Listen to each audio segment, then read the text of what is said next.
Alhamdulillah hamdan katsiran tayyiban mubarakan fih mubarakan alaih kama yuhibbu rabbuna wa yarda. Ashhadu an la ilaha illallah wahdah la syarika lah wa ashhadu anna Muhammadan abduhu wa rasuluh. Allahumma salli wa sallim ala nabiyyina Muhammadin wa ala alihi wa ashabihi wa man ittaba'ahum bi ihsan ila yaumiddin. Rabbana iftah bainana wa baina qaumina bil haqqi wa anta khairul fatihin. Allahumma inna nas'aluka ilman nafi'an wa rizqan tayyiban wa amalan mutaqabbala. Amma ba'd. Jamaah sekalian, rahimani Allahu wa iyyakum. Melanjutkan pelajaran tauhid yang insyaallah taala dirutinkan pada setiap Ahad pekan keempat setelah salat subuh di Masjid Al-Husna yang sama-sama kita cintai. Semoga Allah Ta'ala senantiasa menjaga segenap pengurus dan jamaahnya dalam kebaikan. Baik, jamaah sekalian rahimani Allahu wa iyyakum. Pada pertemuan di bulan lalu kita sedang mempelajari pembahasan tauhid dengan judul Al-Kufru, tentang kekufuran atau kekafiran. Baik, sedikit mengulas apa yang sudah kita pelajari pada pertemuan di bulan lalu. Kita sedang pelajari bersama sebuah bab di dalam ilmu tauhid yang berjudul Al-Kufru atau kekufuran. Ya, pembicaraan tentang kekafiran. Di mana di antara yang sudah kita pelajari ialah terkait pengertian kufur. Ya, maka kufur adalah lawannya iman. Kufur adalah lawannya iman. Ini secara pengertian. Ya, jadi kalau ditanya apa itu kufur, jawabnya lawan dari iman. Kemudian kita sedang pelajari ya klasifikasi atau pembagian kufur, di mana para ulama menjelaskan bahwa istilah kufur yang terdapat di dalam dalil baik di dalam Al-Quran ataupun As-Sunnah, maka ada dua macam. Kufur itu terbagi menjadi dua macam, sehingga kekufuran tidaklah satu tingkatan, melainkan ada dua tingkatan. Yang pertama ialah kufur akbar atau kufur besar, sedangkan yang kedua ialah kufur asghar atau kufur kecil.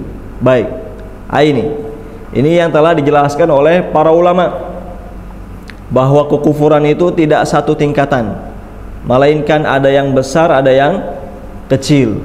Itu sehingga merupakan suatu kekeliruan yang sangat fatal ketika seseorang memukul rata setiap kekufuran. Dianggap bahwa semua kekufuran adalah kufur akbar. Ini keliru. Ya, yang betul, dan ini telah dijelaskan oleh para ulama, bahwa kufur di dalam Al-Quran dan As-Sunnah terbagi dua. Ada kufur besar, ada kufur kecil. Demikian. Baik. Dan kita pada pertemuan di bulan lalu telah selesai mempelajari bagian kufur akbar atau kufur yang besar. Baik, yang dimana secara pengertiannya kufur akbar telah kita sampaikan Kufur akbar ialah tidak beriman kepada Allah dan Rasulnya sallallahu alaihi wasallam, baik disertai dengan pendustaan ataupun tanpa pendustaan. Nah, ini yang sudah kita pelajari, bahwa kufur akbar, kufur yang besar itu adalah tidak beriman kepada Allah dan Rasulnya sallallahu alaihi wasallam, baik disertai dengan pendustaan ataupun tanpa pendustaan. Nah, ini dari sini kita bisa petik bahwa kekafiran yang besar itu tidak mesti hanya dengan pendustaan. Tanpa pendustaan pun seseorang bisa terjatuh dalam kufur besar. Yang demikian karena kufur besar pun ada beberapa macam. Baik. Adapun terkait konsekuensi hukum dari kufur akbar, maka konsekuensinya ialah mengeluarkan orangnya dari agama Islam. Nah, ini kalau kufur akbar. Ini kalau kekafiran besar. Itu mengeluarkan orangnya dari agama Islam. Sehingga seseorang yang terjatuh dalam kufur akbar, maka statusnya sudah keluar dari agama Islam, bukan lagi muslim, akan tetapi dia sudah menjadi orang kafir. Itu kalau kufur besar. Berikutnya yang juga sudah kita pelajari terakhir pada pertemuan di bulan lalu ialah tentang macam-macam kufur akbar. Bahwa kufur akbar ini atau kekafiran besar itu tidak satu macam, melainkan ada 5 macam. Ya, ada 5 macam kufur akbar yang semuanya sudah kita pelajari pada bulan lalu, ya.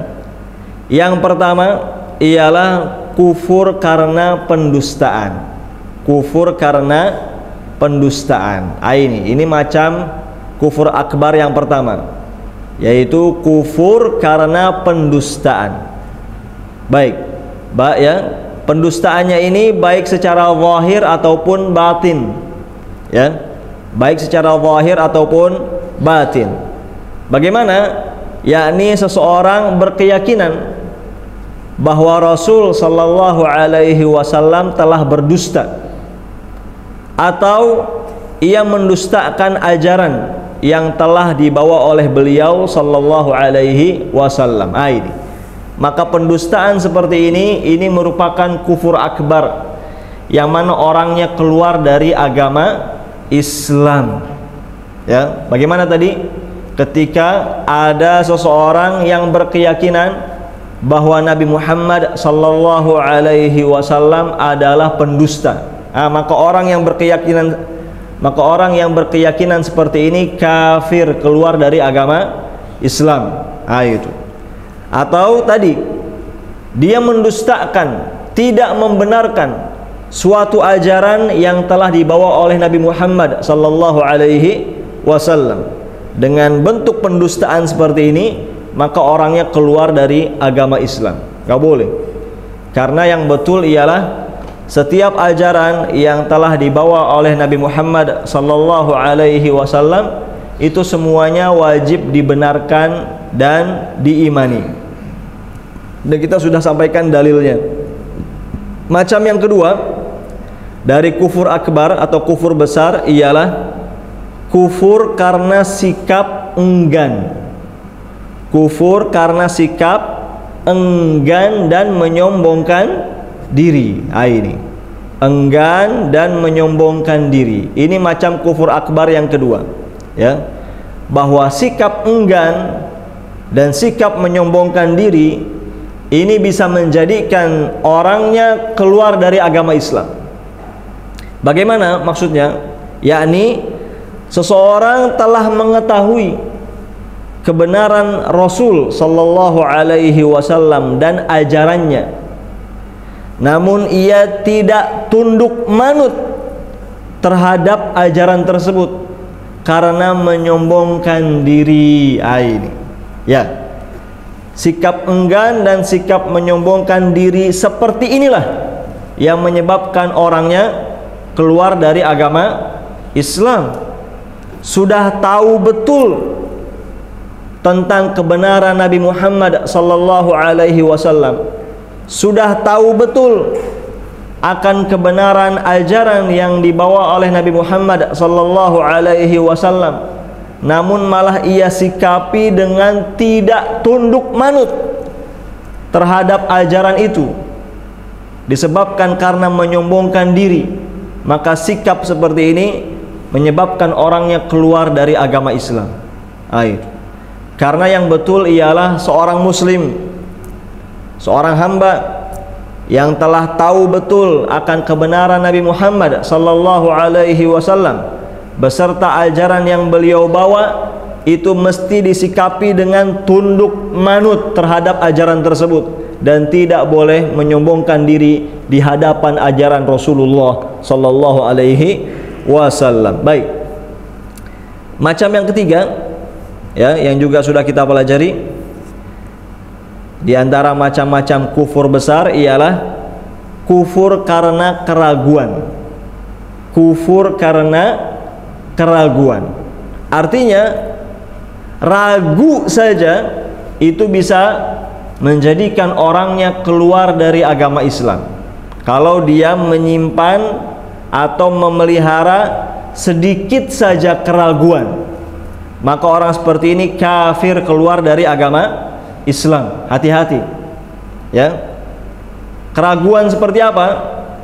Yakni seseorang ragu dan tidak mantap akan kebenaran Rasulullah sallallahu alaihi wasallam, maka keraguan seperti ini menjadikan orangnya kafir, keluar dari agama Islam.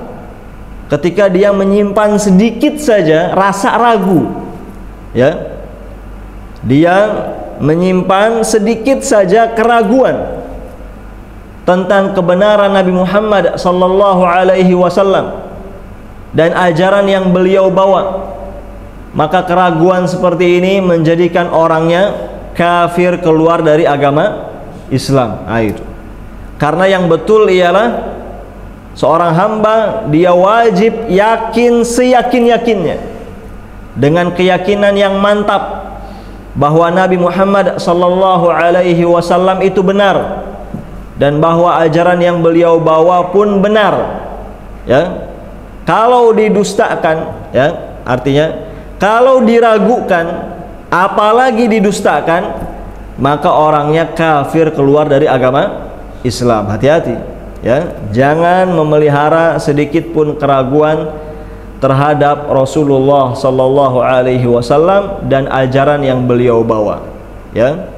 Karena gara-gara ragu saja seseorang bisa kafir, keluar dari agama Islam, ya. Tidak sampai mendustakan, cuma ragu saja kafir, keluar dari agama Islam.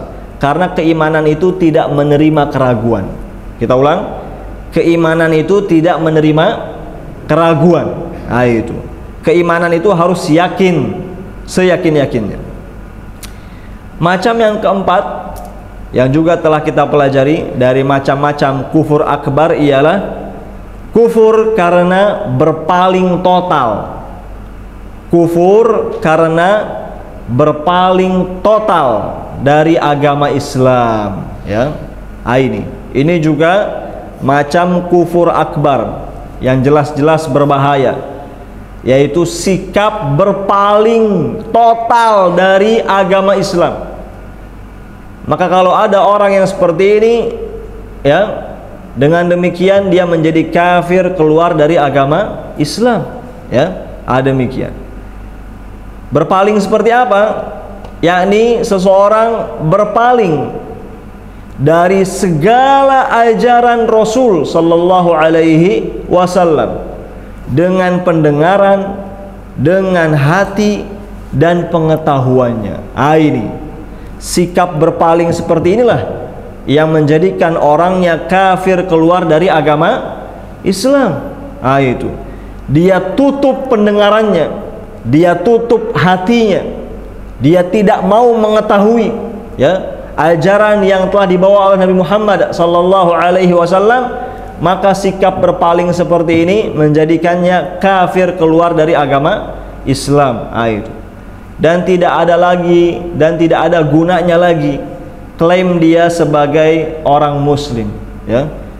Bagaimana menyatakan dirinya muslim tapi berpaling total dari ajaran Islam, ya. Menyatakan dirinya muslim tapi anti terhadap ajaran Islam sendiri. Itu, ya. Berpaling penuh. Tidak mau mendengar, tidak mau mencerna dengan hatinya, dan tidak mau tahu. Udah pokoknya cukup muslim saja, tidak mau tahu bagaimana ajaran Islam. Itu. Tidak mau mempelajarinya, tidak mau mengamalkannya, bodoh amat, pokoknya yang penting muslim. Ini namanya kafir besar yang seperti ini. Ini kufur besar. Itu. Karena yang betul ialah seseorang yang menyatakan dirinya muslim, dia wajib semangat belajar agama Islam. Dia wajib buka mata pendengaran dan hatinya untuk mempelajari Islam. Itu. Agar bisa dia amalkan. Adapun kalau lari, berpaling, menutup diri, ya, dari ajaran Islam, yang seperti ini bahaya. Ini menyebabkan orangnya kafir, keluar dari agama Islam. Apa gunanya dari, ya, klaim dan pengakuan dirinya sebagai seorang muslim ketika dia, ya, berpaling total dari ajaran agama Islam itu sendiri. Baik. Yang kelima terakhir, jamaah sekalian rahimani Allah wa iyyakum, yang sudah kita pelajari pula, di antara macam kufur akbar atau kufur besar ialah kufur karena kemunafikan. Kufur karena kemunafikan. Artinya kemunafikan pun itu salah satu macam dari kufur besar yang menjadikan orangnya kafir, keluar dari Islam. Baik. Kemunafikan seperti apa yang dimaksud? Yaitu seseorang menampakkan keimanan padahal ia menyembunyikan kekafiran. Ini namanya kemunafikan. Ini namanya kemunafikan. Secara zahir di hadapan orang lain menampakkan keimanan, padahal sejatinya yang ada dalam hati dan batinnya adalah kekafiran, ya. Maka ini kufur besar. Tidak ada gunanya dia menampakkan keimanan tersebut secara bohong, secara dusta, ketika dia menyembunyikan kekafiran di dalam hatinya. Ini. Maka ini kufur besar atau kufur akbar. Baik. Jamaah sekalian rahimani Allahu wa iyyakum. Itu yang terakhir kita pelajari pada bulan lalu. Ya, sengaja kita ulas kembali agar nyambung, ya, dan kita murojaah. Izin minum, bismillah.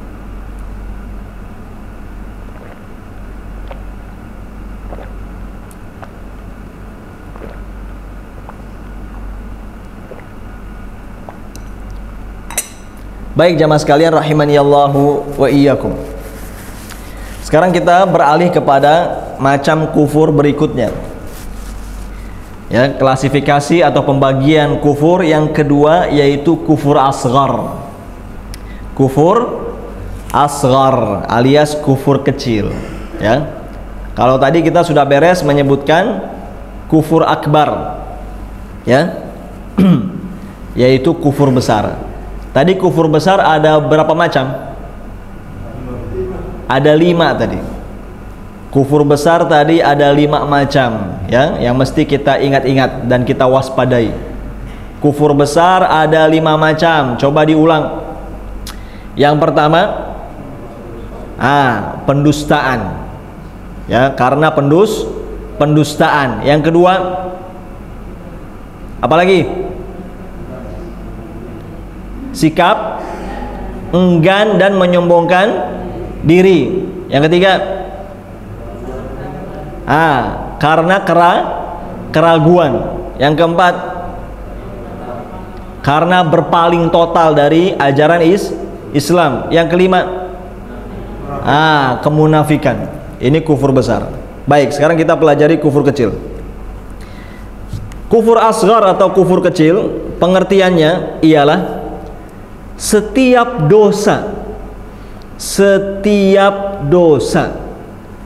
yang disebut kufur, setiap dosa yang disebut kufur dalam Al-Quran dan As-Sunnah, namun tidak sampai pada tingkat kufur akbar. Nah, ini kita ulang.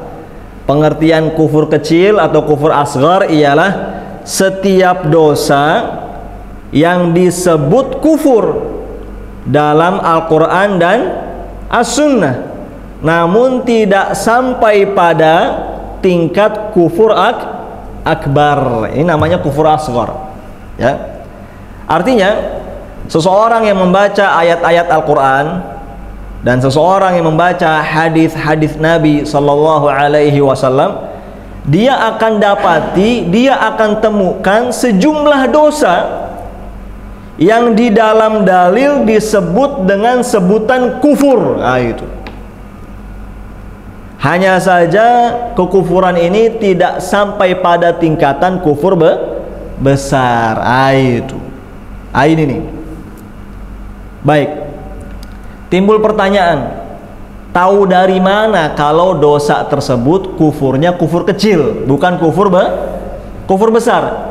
Jawabnya mesti merujuk kepada pemahaman para ulama. Itu. Ya. Mesti merujuk kepada pemahaman para ulama di dalam memahami kufur tersebut dalam ayat atau hadis itu. Demikian.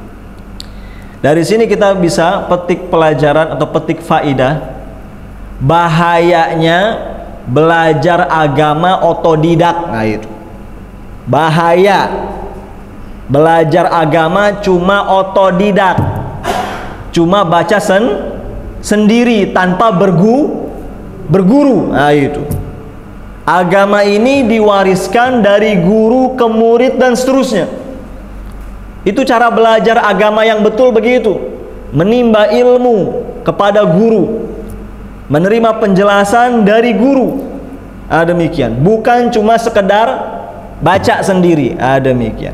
Kita katakan baca buku bagus, ya, punya kegiatan baca sendiri bagus, tapi jangan cukupkan belajar agama itu dengan baca sendiri. Tetap mesti hadir dalam kajian, tetap mesti hadir, ya, dalam majelis ilmu untuk bisa menerima penjelasan yang benar. Itu. Karena seringkali, ya, timbul berbagai kesesatan disebabkan karena belajar agamanya cuma otodidak. Itu. Cuma baca buku sendiri, lalu diolah dan dipahami sendiri. Ini bahaya. Ini bahaya. Banyak sudah contohnya, ya, muncul oknum-oknum sesat dan menyesatkan gara-gara belajarnya cuma sendiri, baca sendiri. Itu nggak menerima langsung dari para ulama. Ini bahaya ini. Ini bahaya. Oleh sebab itu para dai, para mubaligh, para ustadz, para penceramah itu nggak boleh putus belajar. Ini kita sampaikan seperti ini. Ya, para ustadz, para dai, para penceramah tidak boleh berhenti belajar. Harus dekat hubungannya dengan para ulama. Harus terus bersambung dengan ahli ilmu. Seperti itu. Ya. Demikian. Jangan sampai ada penceramah mentang-mentang jam terbangnya sudah tinggi ke sana kemari, kemudian tidak belajar lagi kepada para ulama. Nggak benar yang seperti ini. Ya. Banyak penceramah-penceramah seperti ini yang pada akhirnya menyampaikan kesesatan ketika ilmunya tidak, ya, dia terima dari para ulama. Demikian. Ini. Baik, kembali lagi. Karena apa tadi? Ya, ini akan ada didapati sejumlah dosa yang disebutkan dalam dalil baik dari Al-Quran maupun As-Sunnah dengan sebutan kufur, tapi kufurnya ini kufur apa? Asghar. Itu bukan kufur akbar. Tahu dari mana? Jawabnya dari penjelasan para ulama. Itu bahaya. Ini bahaya kalau seandainya orang belajar agamanya sendiri, cuma otodidak baca buku, baca ayat, baca hadis, menemukan penyebutan kufur, lalu langsung disimpulkan dosa ini kufur besar. Ini bahaya. Padahal itu kufur kufur kecil. Apa akibatnya? Akibatnya sembarangan kopar kafir. Itu. Ini bahaya ini. Akibatnya sembarangan memvonis kafir ya sesama muslim cuma gara-gara melakukan suatu dosa, dan ini pendapat atau madhabnya orang-orang Khawarij. Bahaya ini. Orang-orang Khawarij itulah mereka yang mengkafirkan muslim pelaku dosa besar. Bahaya. Akidah yang betul, akidah Islam, akidah Ahlus Sunnah wal Jamaah menyatakan bahwa muslim yang terjatuh dalam dosa besar selain kesyirikan, statusnya masih muslim dan tidak dikafirkan. Yang mengkafirkan pelaku dosa besar hanya orang-orang Khawarij dan semisal mereka, menyimpang dari ya akidah Ahlus Sunnah wal Jamaah. Demikian. Ini hati-hati. Termasuk soal kufur asghar atau kufur kecil. Ya, demikian. Karena konsekuensi hukum dari kufur asghar ialah hukumnya haram dan termasuk dosa besar, akan tetapi tidak mengeluarkan orangnya dari agama Islam. Ini kufur asghar. Jadi bahaya kalau memukul rata, setiap nemu ayat, nemu hadis ada penyebutan kufur langsung menyatakan kafir. Ini bahaya. Ternyata kufurnya kufur kecil. Ini akibat menyimpang dari penjelasan para ulama. Demikian. Ya. Ini hati-hati. Jadi konsekuensi hukum dari kufur asghar itu beda dengan kufur akbar. Kalau kufur akbar iya menyebabkan orangnya keluar dari agama Islam, tapi kalau kufur asghar ya dia hukumnya haram, termasuk dosa besar, tetapi orangnya masih muslim. Itu kecuali kata para ulama apabila dia menghalalkannya. Itu kalau dia ya sampai menghalalkannya, maka pada saat itu dia kafir, keluar dari agama Islam. Demikian. Kita ulang, kita tegaskan. Jadi akidah yang benar, akidah Islam, akidah Ahlus Sunnah wal Jamaah tentang muslim pelaku dosa besar ialah statusnya masih muslim, kecuali apabila dia menghalalkannya, pada saat itu baru dia menjadi kafir. Demikian.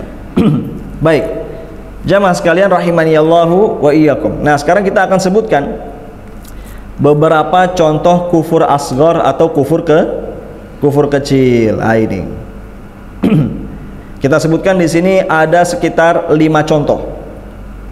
Ada sekitar 5 contoh. Ya. 5 contoh dosa yang di dalam Al-Quran ataupun As-Sunnah disebut dengan sebutan kufur, tapi ternyata kufurnya kufur kecil, kufur asghar. Apa saja itu? Yang pertama ialah kufur nikmat. Kufur nikmat. Ini nih kita akan sering dengar ya, kufur nikmat, istilah kufur nikmat.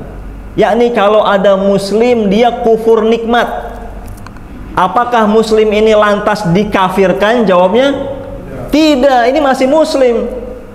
Karena kufur nikmat itu kufur asghar atau akbar? Asghar. Kufur kecil atau kufur besar? Kufur kecil. Ini bahaya, sembarang kopar kafir muslim ya. Itu padahal dia ya terjatuh dalam kufur yang asghar, bukan yang akbar. Itu. Sekarang penjelasannya, apa yang dimaksud dengan kufur nikmat? Apa yang dimaksud dengan kufur nikmat? Disebutkan oleh para ulama, kufur nikmat yaitu seseorang menyandarkan suatu nikmat. Ya, ini. Jadi kufur nikmat itu ada 2 model. Kufur nikmat itu ada 2 keadaan. Yang pertama, seseorang menyandarkan suatu nikmat kepada selain Allah. Seseorang menyandarkan suatu nikmat kepada selain Allah dengan lisannya, meski hatinya meyakini bahwa nikmat tersebut dari Allah. Ini termasuk bentuk kufur nikmat. Ini termasuk bentuk kufur nikmat. Kapan? Ketika seseorang dengan lisannya dia menyandarkan suatu nikmat yang dia peroleh kepada selain Allah dengan lisan, meski dalam hatinya tetap meyakini bahwa nikmat tersebut dari siapa? Allah Subhanahu wa taala. Yang seperti ini kufur besar, kufur kecil? kecil. Ya, ini yang dimaksudkan kufur nikmat. Yang pertama, ya ini disebutkan para ulama. Ini disebutkan oleh para ulama. Seperti ucapan misalnya, kalau bukan karena satpam, tentu pencuri sudah mengambil barang ini. Nah, ini termasuk ucapan kufur nikmat. Ini termasuk ucapan kufur nikmat, ya. Dan ini kufur asghar, ini kufur kecil. Ini dosa besar, ini haram, nggak boleh ngomong begitu, ya. Apa tadi? Yaitu dia menyandarkan dengan lisannya dia menyandarkan suatu nikmat kepada makhluk, meski dalam hatinya tetap meyakini nikmat tersebut dari Allah. Tadi itu contoh ucapan seperti tadi. Itu ucapan yang tidak patut diucapkan, ya. Dia mengatakan, kalau saja bukan karena security, tentu barang saya ini sudah raib.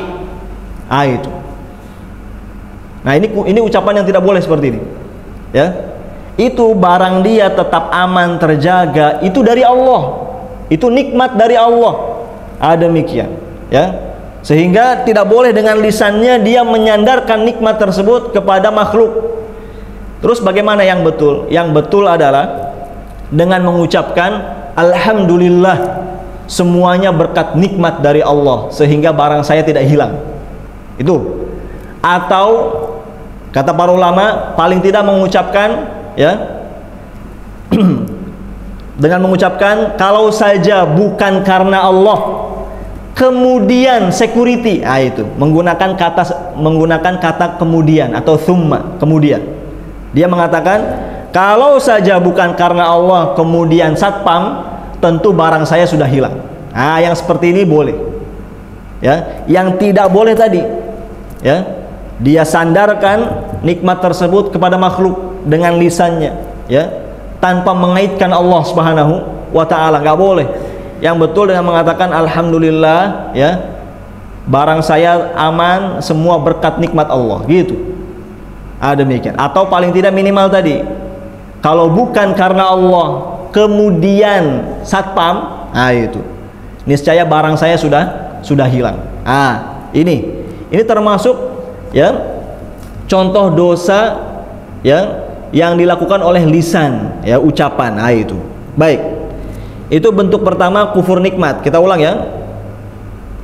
Bentuk pertama kufur nikmat adalah seseorang tadi menyandarkan suatu nikmat kepada selain Allah dengan lisannya, meski hatinya meyakini bahwa nikmat tersebut dari Allah. Ini nggak boleh, hati-hati. Atau bentuk yang kedua dari kufur nikmat adalah ia tidak menggunakan nikmat tersebut pada perkara yang Allah ridhoi. Ia tidak menggunakan nikmat tersebut pada perkara yang Allah ridhoi. Ini pun juga bentuk kufur nikmat. Sudah Allah kasih nikmat mata, malah digunakan untuk melihat maksiat. Ini kufur nikmat atau bukan? Kufur nikmat. Allah kasih mata itu buat baca Quran. Itu. Allah kasih mata itu untuk melihat yang baik-baik, untuk kebaikan. Ketika digunakan untuk melihat yang haram, ini kufur nikmat mata namanya. Itu. Contoh lain, Allah kasih nikmat kaki, ya, tapi tidak digunakan ke masjid, tidak digunakan untuk menghadiri kajian. Ini namanya kufur nikmat. Allah kasih nikmat kaki, malah dia gunakan untuk melangkah ke tempat-tempat yang dilarang, ya, tempat-tempat kemaksiatan dan seterusnya. Ini namanya kufur nikmat. Itu dan lain sebagainya, ya. Jadi tadi kufur nikmat ada dua bentuk, ya, dua model tadi. Yang pertama sudah, yang kedua tadi adalah tidak menggunakan nikmat tersebut pada perkara yang Allah ridhoi. Nikmat mata digunakan untuk maksiat, nikmat kaki juga digunakan untuk maksiat. Yang ini namanya kufur nikmat. Dalilnya surat An-Nahl ayat 112.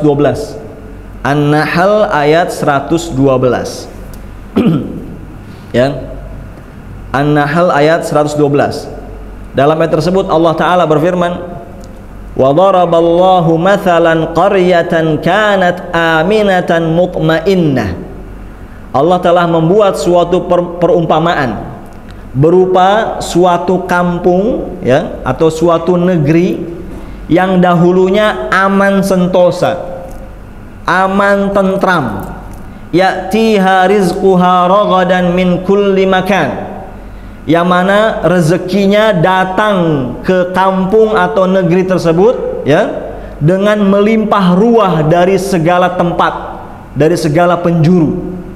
Fakafarat bi an'umillah. Lihat ini, Allah menggunakan kata kafarat. Fakafarat bi an'umillah. Lalu penduduk kampung atau penduduk negeri tersebut malah kufur terhadap nikmat-nikmat Allah. Fa'adzaqahallahu libasal ju'i wal khauf bima kanu yasna'un. Lalu Allah pun timpakan kepada mereka ya rasa lapar dan rasa takut yang menyelimuti mereka disebabkan karena dosa-dosa yang mereka perbuat. Ini lihat nih. Dalam ayat itu Allah menyebut kata kufur. Demikian. Ya. Allah menyebut kata kufur. Nah, ketika kita membaca ayat ini, ya, awas, hati-hati, jangan sembarangan menyimpulkan, oh berarti kufur, setiap orang yang kufur nikmat kafir, keluar dari Islam. Ini pemahaman yang betul atau salah? Salah, bahaya. Kalau pemahaman seperti ini diterima, akan berapa banyak muslim mau kita kafirkan? Nah itu. Demikian. Ya. Ini bahaya yang seperti ini. Yang betul kata para ulama, ini kufur kecil. Demikian. Baik, ya. Jangan sampai semangat kita dalam nahi munkar tapi hulu, berlebih-lebihan, melampaui batas, mengkafirkan muslim yang sebetulnya tidak pantas untuk dikafirkan. Bahaya, nggak boleh. Itu. Baik. Nah, perhatikan ayat tadi ya. Allah berikan perumpamaan suatu kampung, suatu negeri yang dahulunya ya penuh dengan nikmat. Allah berikan rasa aman, Allah berikan ketentraman, ya, rezekinya datang dari segala penjuru, ya. Negeri atau kampung tersebut subur, ya. Demikian. Ternyata sudah dengan segala nikmat yang Allah berikan ini, penduduknya malah kufur nikmat. Itu. Penduduknya malah kufur nikmat. Ya. Dengan menyandarkan nikmat tersebut kepada selain Allah dengan lisannya, meski tetap meyakini Allah yang memberikannya, atau dengan cara menggunakan nikmat-nikmat tersebut ya di dalam hal yang tidak Allah ridhoi, maka yang seperti ini kufur nikmat. Nah,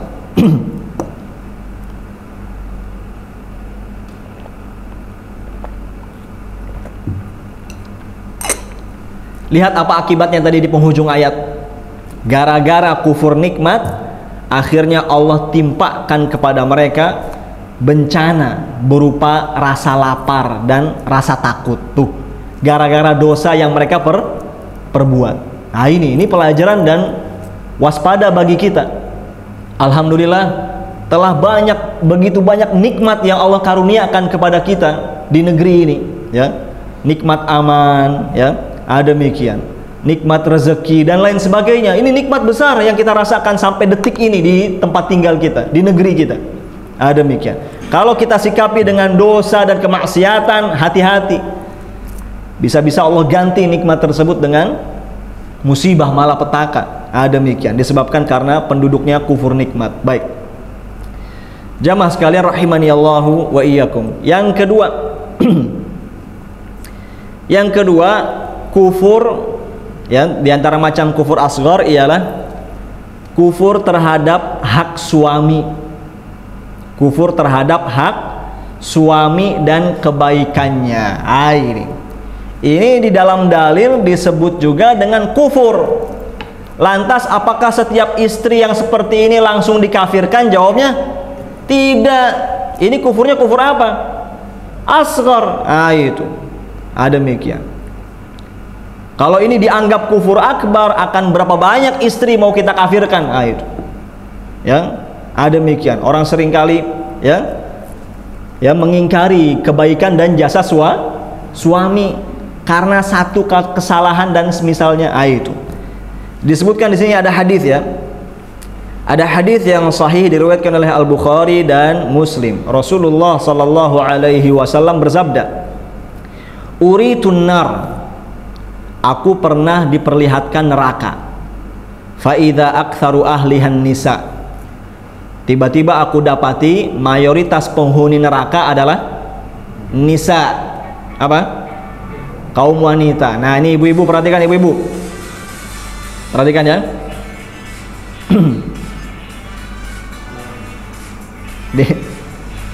Dimatikan dulu tuh. Baik. Ibu-ibu perhatikan, ibu-ibu, ini pelajaran dari Rasulullah sallallahu alaihi wasallam. Ternyata ya jenis golongan ya ibu-ibu disebutkan sebagai mayoritas paling banyak penghuni neraka. Ini untuk menjadi bahan evaluasi dan muhasabah. Ya. Beliau mengatakan sallallahu alaihi wasallam, yakfurna, mereka kufur. Itu lihat di sini. Nabi SAW menyebut kufur. Para wanita tersebut kufur. Itu. Qila, ditanyakan kepada beliau sallallahu alaihi wasallam, ayakfurna billah, apakah mereka para wanita itu kufur kepada Allah? Itu. Beliau jawab, qala yakfurnal ashir. Tidak. Mereka itu kufur terhadap suami. Wa yakfurnal ihsan, dan mereka kufur terhadap kebaikan dan jasa suami. Lihat ya. Lanjut kata Nabi SAW, lau ahsanta ila ihdahunna ad-dahra, kalau seandainya engkau wahai suami telah berbuat baik kepada salah seorang di antara mereka para istri sepanjang hidup, thumma ra'at minka syai'an, kemudian dia mendapati suatu kejelekan dari dirimu, qalat, dia pun akan mengatakan, ma ra'aitu minka khairan qat, aku tidak pernah sama sekali melihat kebaikan ada pada dirimu. Wah, ini lihat, ini istri ajaib kayak begini ya. Itu sudah berumah tangga sekian puluh tahun, selalu dinafkahi ya. Tidak pernah dibiarkan kelaparan, tidak pernah dibiarkan tidak berpakaian, tidak pernah dibiarkan kehujanan, bertahun-tahun oleh suami diperhatikan dan seterusnya. Ternyata suami melakukan suatu kekeliruan sekali saja, terus istri bilang apa tadi? Saya nggak pernah melihat kebaikan pada dirimu. Ini namanya kufur apa? Kufur asghar seperti ini. Ini kufur terhadap suami ya. Itu. Demikian. Ini namanya kufur terhadap suami. Jangan. Bahaya ini istri kayak begini ya. Bahaya istri kayak begini nih. Ya. Jadi semua jasa kebaikan kayak tidak ada nilainya ketika suami melakukan satu kesalahan. Jangan ya. Itu. Ibu-ibu al-husna jangan seperti itu, jangan. Baik. Baik jamaah sekalian rahimani Allah wa iyyakum, kita lanjut. Kufur asghar yang lainnya ya, di antara contoh kufur asghar yang lainnya ialah memerangi seorang muslim. Memerangi seorang muslim. Baik. Ini memerangi seorang muslim. Ya, ini disebut dalam hadis sebagai kekufuran. Dan ternyata kufurnya kufur apa? Asghar. Para ulama memahaminya kufur asghar. Itu kufur kecil. Yakni kalau misalnya ada seorang muslim membunuh muslim lainnya, ada seorang muslim ya tawuran dengan sama muslim, ada seorang muslim membegal saudaranya sama muslim, apakah para pelaku kejahatan ini dinyatakan kafir keluar dari Islam? Jawabnya tidak. Masih muslim, hanya saja telah melakukan perbuatan yang haram dan dosa besar, dan pelakunya terancam siksa neraka, namun dia statusnya masih muslim ya. Berdasarkan hadis nih, ada hadis ya, hadis sahih diriwayatkan oleh Al-Bukhari dan Muslim. Beliau sallallahu alaihi wasallam bersabda, sibabul muslimi fusuq wa qitaluhu kufur. Artinya, mencaci maki seorang muslim itu merupakan kefasikan, dan memeranginya, ya, membunuhnya merupakan suatu kekufuran. Nah, ini lihat, Nabi SAW menyebut dengan istilah kufur. Kufur apa ini? Asghar. Nah, itu beliau sebut itu, memerangi seorang muslim itu kufur. Kufurnya kufur asghar. Demikian. Jadi kalau terjadi perang saudara, ya, antar sesama muslim, maka setiap pelakunya tetap statusnya masih muslim. Itu seperti disebutkan dalam surat Al-Hujurat.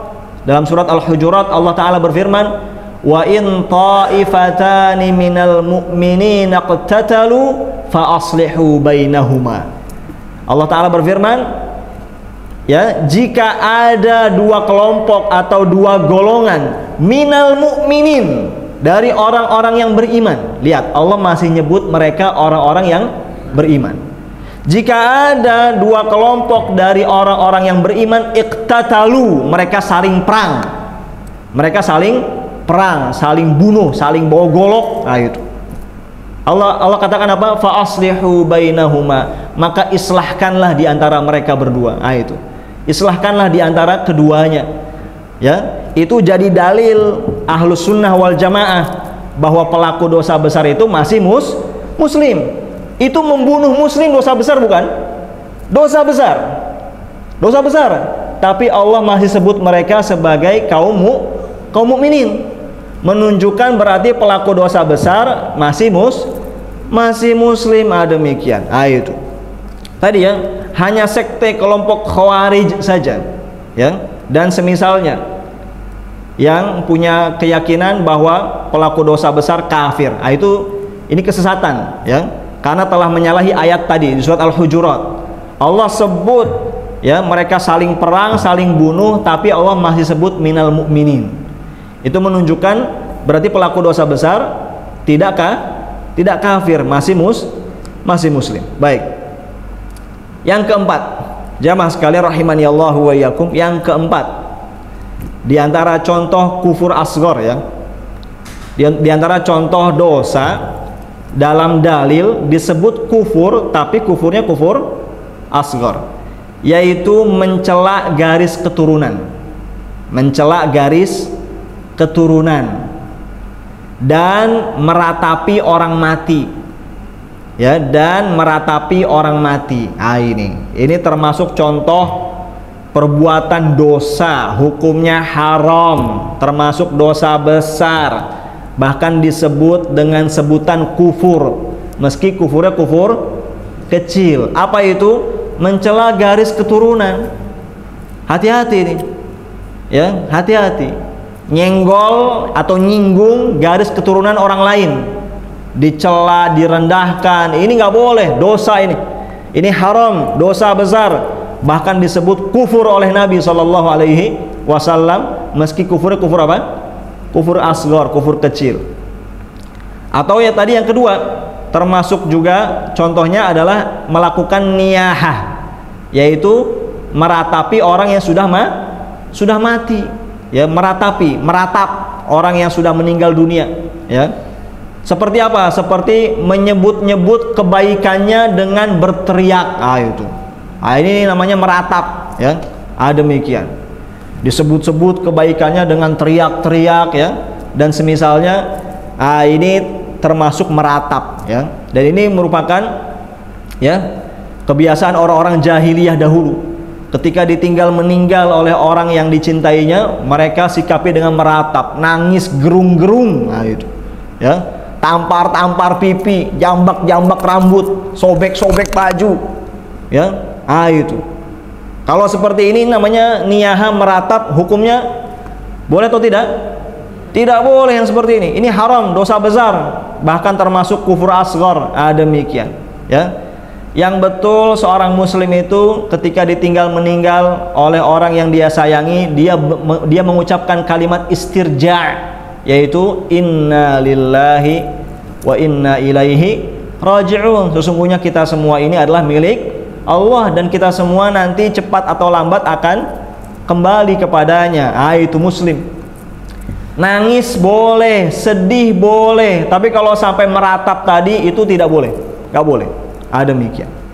Nabi SAW pernah ditinggal wafat, putranya Ibrahim yang masih kecil, beliau melinangkan air mata, tapi beliau tidak sampai meratap. Itu baik.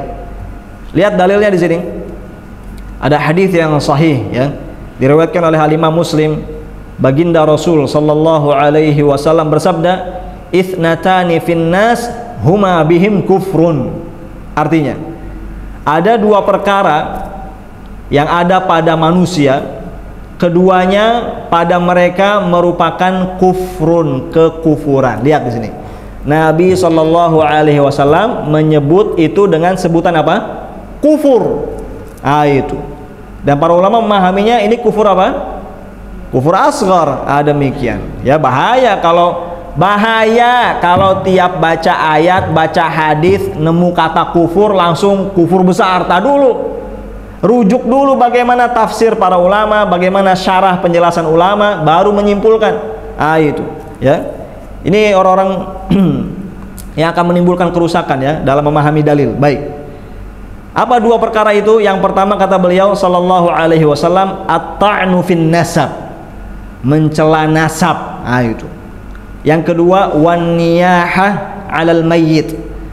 Melakukan niyahah, meratap terhadap mayit. Ini dua kata Nabi SAW. Ini dua yang disebut dengan kufur masih ada pada sebagian manusia, dan kufurnya kufur kecil, yaitu at-ta'nu fin nasab, menikam nasab seseorang, mencelaknya, merendahkannya, dan niyahah, yaitu meratap terhadap mayit yang sudah meninggal dunia. Baik, jamaah sekalian rahimani Allahu wa iyyakum. Satu lagi terakhir di antara contoh kufur asghar yang kelima, yaitu seseorang mengklaim bernasab kepada selain bapak kandungnya. Seseorang mengklaim bernasab kepada selain bapak kandungnya. Misalnya dia mengatakan, saya ini anaknya bapak anu, padahal bukan. Itu. Ini hukumnya haram, dosa besar, bahkan termasuk kufur asghar. Itu. Baik. Atau mengaku-ngaku punya garis keturunan tertentu yang nyambung kemana, padahal bukan, padahal tidak. Ini hati-hati, bahaya. Demikian. Yang demikian hukumnya haram, dosa besar, dan disebut kufur oleh Nabi sallallahu alaihi wasallam. Hanya saja kufurnya kufur apa? Asghar. Ada hadisnya, hadis sahih diriwayatkan oleh Al-Bukhari dan Muslim. Ini lafalnya milik Al-Imam Al-Bukhari.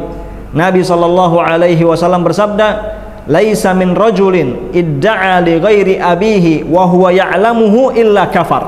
Artinya, tidak ada seorang pun yang mengaku mengklaim bernasab kepada selain bapak kandungnya padahal ia mengetahui yang sebenarnya, melainkan ia telah kufur. Ini Nabi SAW menyebutkan kufur, dan ini kufur apa? Asghar. Ini kufur kecil, demikian. Jadi kalau ada orang tadi ngaku-ngaku bernasab kepada yang bukan bapak kandungnya, yang bukan garis nasabnya, tapi ngaku-ngaku, ngotot. Itu. Padahal dia tahu fakta yang sebenarnya. Kata Nabi SAW, orang seperti ini telah kufur. Itu. Dan kufurnya kufur asghar. Telah melakukan yang haram, dosa besar, dan ada ancaman siksa neraka tentunya. Demikian. Tapi statusnya masih muslim. Beres, walhamdulillahirabbil alamin. Demikian materi yang bisa disampaikan. Tadi ada 5 contoh Ada 5 contoh kufur asghar. Kita ulang, apa tadi 5? 1. Kufur nikmat. 2. Apa tadi yang kedua? Itu mengingkari atau kufur terhadap suami, kufur terhadap kebaikan dan jasa suami. Yang ketiga, memerangi seorang muslim. Yang keempat, mencela nasab ya, dan meratapi orang yang sudah meninggal. Yang kelima, mengklaim mengaku bernasab kepada selain bapak kandungnya. Demikian ya. Sudah ada 5 ya, beres. Walhamdulillahirobbilalamin. Demikian selesai kita dari bab tersebut ya. Nanti insyaallah taala pada kesempatan berikutnya kita akan pelajari bab lainnya yang juga tidak kalah penting dalam ilmu tauhid. Nah, demikian wasallallahu wasallam ala nabiyina Muhammad. Dipersilakan kalau ada yang ingin disampaikan sebelum diakhiri. Nah, kalau ada silakan. Tadi di ayat yang kita sampaikan ya, Allah timpakan musibah berupa rasa lapar dan ketakutan. Itu sebagai hukuman karena mereka telah kufur nikmat. Di ayat lain tadi ya, Allah berfirman walana beluwannakum bisyai'im minal khaufi wal ju'i wa naqsim minal amwali wal anfusi wath thamarat wa basyiris sabirin. Itu dalam ayat tersebut yang Bapak sampaikan ya, memang suatu keniscayaan ya, Allah Ta'ala ada kalanya menguji itu ya, menguji orang-orang yang beriman dengan rasa lapar dan juga rasa takut. Demikian ya. maka adanya tadi ya rasa lapar, rasa takut ya, itu bisa dua keadaan atau dua kondisi. Berarti ada yang Allah turunkan sebagai hukuman atas dosa, ada yang Allah turunkan sebagai ujian keimanan. Seperti itu. Demikian ya. Tinggal kembali kepada masing-masing hamba. Setiap hamba yang ketika dia ditimpa kelaparan ya, musibah kelaparan, ketakutan ya, itu sebagai pengingat bahwa dia harus kembali kepada Allah Subhanahu wa Ta'ala. Baik dia pelaku maksiat ataupun orang soleh, semua. Baik dia pelaku maksiat ataupun orang soleh, ketika ditimpa musibah kelaparan, rasa takut, semua harus kembali kepada Allah Subhanahu wa Ta'ala. Yang pelaku maksiat berhenti dari kemaksiatannya, yang orang soleh meningkatkan kesolehannya. Begitu aja. Gitu aja yang bisa kita sampaikan. Demikian. Sehingga tidak perlu dibenturkan seperti itu. Jadi ada kalanya itu menjadi hukuman atas dosa, ada kalanya memang itu sebagai ujian keimanan. Demikian. Wallahu taala a'lam. Nah, masih ada yang lain? Dalam kebaikan. Jadi bagus ya. Dalam hadis, ada hadis dari Nabi SAW ya, ya, yang mana disebutkan dalam hadis tersebut ya, apabila seorang hamba diuji dengan diambil atau dicabutnya buah hati, itu nyawa buah hatinya, sehingga buah hatinya meninggal dunia, lalu dia malah memuji Allah. Ini ada orang ditinggal mati anaknya, dia malah memuji Allah, maka dia dapat keutamaan akan dibangunkan sebuah rumah di surga yang disebut dengan Baitul Hamdi tadi, yaitu rumah pujian ya. Kenapa Allah bangunkan rumah di surga dengan rumah Baitul Hamdi tadi? Karena dia sikapi musibah tersebut dengan tetap memuji Allah Subhanahu wa Ta'ala. Demikian. Makanya dalam hadis lain disebutkan bahwa Nabi SAW itu ya, apapun kondisinya beliau selalu mengucapkan hamdalah. Kalau beliau mendapati apa yang beliau senangi, beliau mengucapkan alhamdulillah alladzi bi ni'matihi tatimmus shalihat. Segala puji hanya bagi Allah yang dengan sebab nikmatnya seluruh kebaikan menjadi sempurna. Itu. Dan beliau itu kalau mendapati sesuatu yang kurang disukai, beliau tetap mengucapkan hamdalah dengan mengucapkan alhamdulillahi ala kulli hal. Alhamdulillah ala kulli hal. Segala puji hanya bagi Allah apapun keadaannya. Itu. Jadi kita biasakan tuh, dalam kondisi senang, sedih, tetap memuji siapa?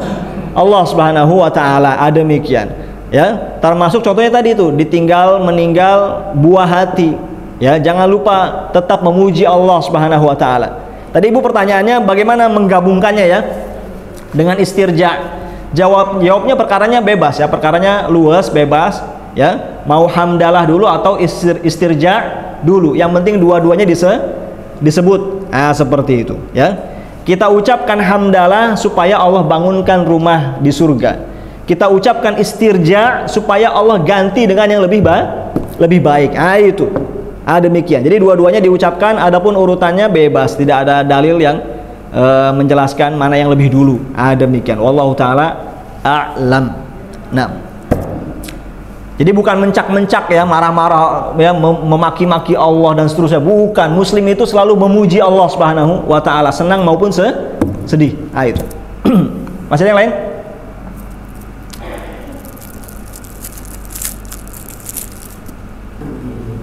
Baik. Itu ya, atau menanggapi apa yang berseliweran katanya di media sosial soal nasab ya. Demikian. Maka pertama, saya pribadi termasuk pihak yang tidak minat ngikutin begituan ya. Saya pribadi ya, tidak minat ngikutin begituan ya, masih banyak yang lebih berfaedah ya. Itu. Saya pribadi termasuk yang tidak minat. Satu. Yang kedua, orang yang ingin berkomentar dalam polemik hal tersebut, hendaklah orang yang memang punya ya dasar ilmu yang cukup, seperti itu. Artinya yang tidak punya hujah apa-apa jangan ikut ngomong. Yang tidak punya hujah apa-apa jangan ikut nimbrung. Dan saya pribadi pun ya tidak tahu betul soal nasab mereka ya, saudara-saudara kita para habaib itu. Nah, saya pribadi nggak tahu. Sehingga saya selain tidak minat, juga saya nggak punya hujah apa-apa, jadi nggak ikutan ngomong. Jadi biarkan yang punya hujah aja yang bicara. Itu yang kedua. Yang ketiga, sikap kita jelas ya dalam hal ini. Ya, sikap kita jelas dalam hal ini bahwa di antara akidah Ahlus Sunnah wal Jamaah ialah kita wajib mencintai Ahlul Bait. Wajib. Ini sepakat Ahlus Sunnah wal Jamaah ya. Kita wajib mencintai Ahlul Bait ya.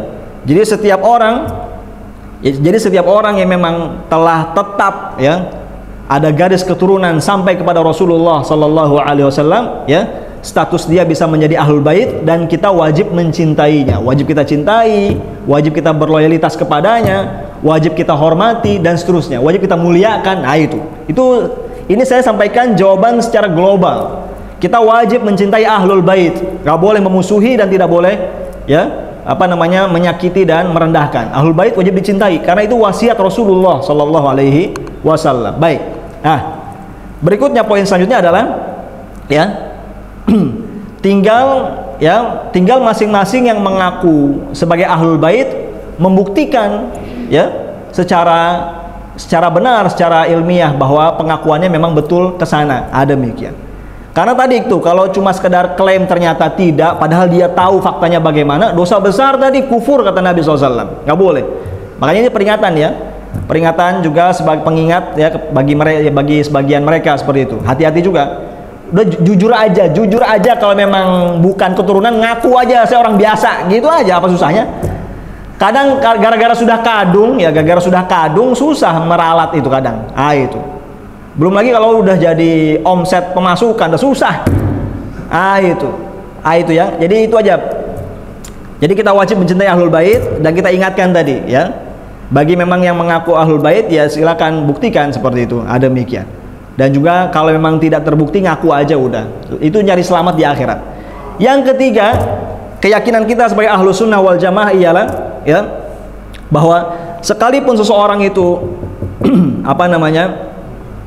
telah ada memang ya sebagai Ahlul Bait Nabi SAW, tetap itu tidak menjamin keselamatan. Itu tetap itu akidah kita Ahlus Sunnah wal Jamaah ya. Nabi sendiri yang kabarkan ya, beliau pernah sabdakan kepada Fatimah dan seterusnya ya, kepada Ahlul Bait beliau, bahwa beliau itu tidak bisa nolong mereka apa-apa kalau mereka tidak beriman dan tidak beramal soleh. Itu jadi lagi-lagi ini yang mesti kita pahami ya, adanya garis keturunan ya sampai kepada Rasulullah sallallahu alaihi wasallam itu bukanlah jaminan keselamatan dan bukan menjadi kemaksuman. Itu orangnya tetap bisa salah, bisa berdosa dan masih tetap ada ancaman neraka karena nggak ada jaminan seperti itu ya. Yang ada di sebagian masyarakat sikap hulu. Ini kalau sudah zuriat Nabi, katanya zuriat keturunan Nabi ini udah pasti maksum, nggak mungkin salah, pasti surga. Itu demikian. Ini keringat bau Nabi katanya dan seterusnya segala macam lah.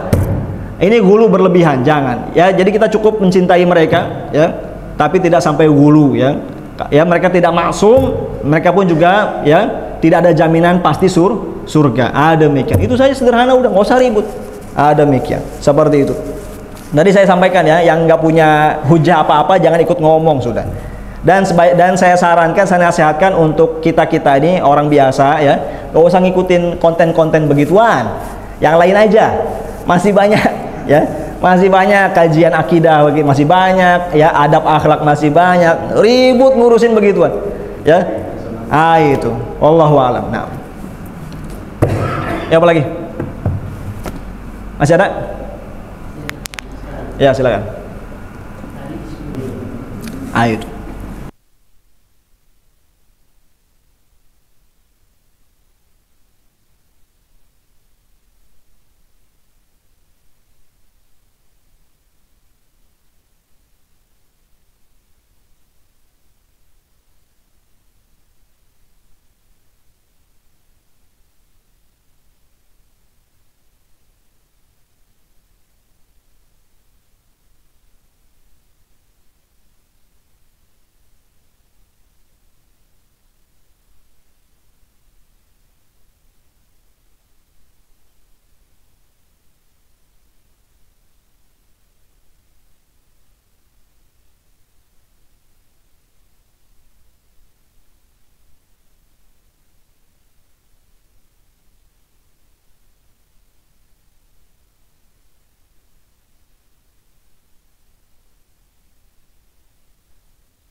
Sebagian kita hajatnya mau silaturahim pas kita HP yang ngomong yang lain akhirnya sampai 2 jam nggak ada di silaturahimnya. Nah gitu ya. Jadi langkah pertama sebelum buka HP apa dulu hajatnya tentukan. Kalau tidak ada jangan buka HP. Yang kedua kalau ada hajat ya sebatas hajat saja. Ketika hajat selesai ya selesai. Gitu. Alhamdulillah saya pribadi di HP saya ini Facebook nggak ada, Instagram nggak ada. Karena kalau dia buka dulu jadi ada. YouTube masih ada karena juga dipakai buat live stream. Oh, ya semoga Allah memberikan taufik ya kepada kita semua untuk lebih terukur lagi ya dalam tindak tanduk ya. Ini sayang ya, kita kan semua udah merasakan ya. Kita lihat badan kita tidak lagi sekuat dahulu. Kita ini makin tua makin muda ya.